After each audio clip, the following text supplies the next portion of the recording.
I hate every minute of training, but I don't quit. Suffer now and live the rest of your life as a champion. Hello' বন্ধুসকল, মই অনন্ত আৰু welcome to day 43 of 100 days hard challenge. শুই উঠিয়ে কুহুমীয়া পানী এগিলাচ খালোঁ। ইয়াৰ পিছতে মৰ্ণিং ৱাক কৰিবলৈ ওলাই গ'লোঁ আৰু আজি লগত শ্ৰীমতীও আছিল। ইয়াৰ পিছতে নিৰ্মালী গাঁও ফিল্ডত অলপ সময়ৰ বাবে ফ্ৰী হেণ্ড এক্সাৰচাইজসমূহ কৰি ল'লোঁ। ইয়াৰ পিছতে ঘৰৰ বাবে গাখীৰ আৰু শাক পাচলি কিনি ঘৰলৈ উভতি আহিলোঁ।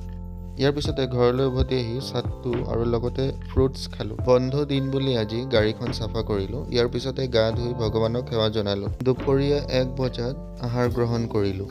এয়া হ'ল আজি বন্ধ স্পেচিয়েল লাঞ্চ। অলপ সময় জিৰাই সন্ধিয়া য়োগা ক্লাছলৈ গৈছিলোঁ। আজি প্ৰায় এঘণ্টামান য়োগা কৰিলোঁ। ঘৰলৈ উভতি সন্ধিয়া ভাগৱত গীতা পাঠ কৰিছিলোঁ। আজি 6ষ্ঠ অধ্যায় অৰ্থাৎ ধ্যান যোগৰ 8টা শ্লোক পঢ়িলোঁ। শ্লোকসমূহৰ অৰ্থসমূহ ভালদৰে বুজি ল'লোঁ আৰু ইয়াৰ লগে লগে ধ্যান যোগ সমাপ্ত হ'ল।